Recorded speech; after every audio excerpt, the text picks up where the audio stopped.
नमस्कार, मी रोहिणी सचिन दबडे. एकदा काय झालं, छत्रपती शिवाजी महाराज यांच्या शिवापूरच्या आंब्यांच्या बागेला पाहणी करायला दादोजी पंत आणि कृष्णाजी पंत गेले. बाग बघत बघत बघत गेले तर आंब्यानी झाडे सगळी लडबडून गेलेली. त्यातीलच एका मनमोहक आंब्यावर दादोजी पंतांची नजर गेली. त्यांनी तो आंबा तोडला आणि त्याचा वास घेतला. हसत असणारे दादोजींचा चेहरा अगदीच मावळून गेला.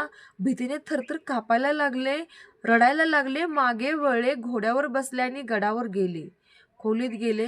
सर्वजण त्यांना विचारायला लागले की दादोजी पंत का रडतायसा, का रडताय, पण ते सांगायला तयारच नाहीत. त्यातच त्यांनी तलवार घेतली आणि आपल्या हातावर घाव घालणार इतक्यातच तिकडून राजमाता जिजाऊ आल्या आणि त्यांना थांबवलं. आणि काय असं करताय त्यांना विचारलं. ते काही सांगायला तयार नाहीत. फक्त माझ्या हातून गुन्हा घडलाय, मी पाप केले असे म्हणायला लागले. त्यावेळी कृष्णाजी पंतांनी घडलेला सगळा प्रकार, फक्त आंबा आवडला आणि तो तोडला होता, हे सांगितलं. हे सांगितल्यावर राजमाता जिजाऊंनी त्यांची समजूत तर घातलीच. तुमच्यासारख्या वयोवृद्ध माणसाने असं करणं चुकीचं आहे, तुमच्यानंतर आम्हाला कोण, असे म्हणाल्या.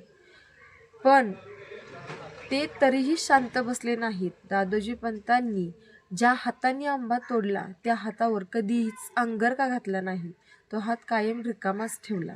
दरबारात भले त्यांना बाहेर गेले की लोक हसायचे, पण कधीही त्या हातावर त्यांनी अंगर का घातला नाही. बघा, ह्या आपल्या मावळ्यांची कशी होती महाराजांच्या प्रती निष्ठा, स्वराज्याप्रती निष्ठा.